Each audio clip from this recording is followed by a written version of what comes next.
तो संतोष, एक बात हम सबको समझना पड़ेगी कि हम लोग जो है एक भंवर जाल में फंसे हुए हैं।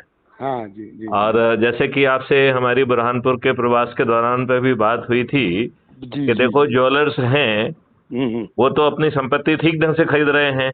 बराबर। एक फर्जी चोर आके, असली चोर भी हो सकता है, फर्जी चोर भी हो सकता है, वो आके आपको जो है ना संपत्ति आपसे बरामद हो जाती है। तो इसमें साहूकार की गलती क्या है? नहीं तो ये सब कानून घटिया बनाए गए हैं ना, ये अंग्रेजों के कानून हैं। बिल्कुल सही बात है। तो आप उन अंग्रेजों के गुलामों वाले कानून ढो रहे हैं।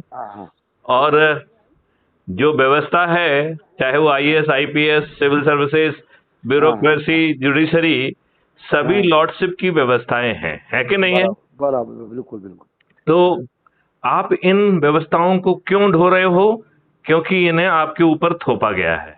बिल्कुल सही। किसने थोपा है? जिसको ट्रांसफर ऑफ पावर के तहत सत्ता मिली है, और वो है नेहरू जी, जिन्हें वर्किंग कमेटी में 0 वोट मिला था। तो ये कितनी दुष्टतापूर्ण व्यवस्था है कि व्यक्तिगत आकांक्षाओं को लोगों को महत्व दिया गया, और उनकी महत्वाकांक्षा के सामने ये देश जो है ना नतमस्तक हुआ। और गांधी जी जो इतने बड़े जो है ना राष्ट्रपिता जी कहलाते हैं, उन राष्ट्रपिता जी ने 0 वोट पाने वाले को जो है प्रधानमंत्री बना दिया। हाँ, यही जो है ना राष्ट्रपिता का धर्म है क्या? नहीं, बिल्कुल नहीं। नहीं, ये सुनना चढ़ पे। देखिए, उन्होंने कहा अहिंसा परमो धर्म, राइट? बिल्कुल सही।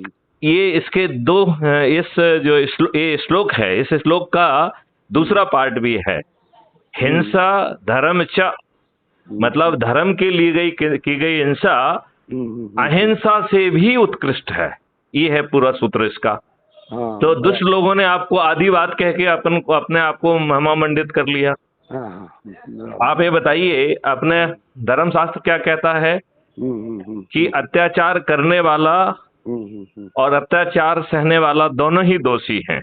क्योंकि यदि अत्याचार ना सहा जाए तो अत्याचार करने वाले का भी जो है ना हिम्मत नहीं होगा, राइट? और कहा गया है कि जब कभी अत्याचार किया जाए तो उसे धर्म युद्ध मान के उसका सामना करना चाहिए। तो हमारे परम पूज्य राष्ट्रपिता गांधी जी ने क्या सिखाया कि कोई एक गाल में थप्पड़ मारे तो दूसरा गाल कर दो। सही है। नहीं, ये कायरता कहलाएगी या धर्म युद्ध कहलाएगा? क्या ये भारतीय वैदिक ज्ञान और भारतीय फिलॉसफी के विरुद्ध नहीं है? बिल्कुल विरुद्ध है। भाई मैं एक 5 मिनट से लगाऊं आपको? अभी इसको 1 मिनट में जरा खूबसूरत मोड़ दे के इसको रोक देते हैं। फिर मैं अपने गाड़ी बैठ के बात ही करता हूँ ना, लंबी बात करते थे। चलिए, तो फिर अपन एक काम करते हैं, हम आपको लिंक भेजते हैं, आप ज्वाइन करिए और पूरी शक्ति से इसमें बढ़ जाइए, और फिर अपन बात करते हैं। ठीक है? ठीक। ओके, जय हिंद, जय भारत, वंदे मातरम। ओके।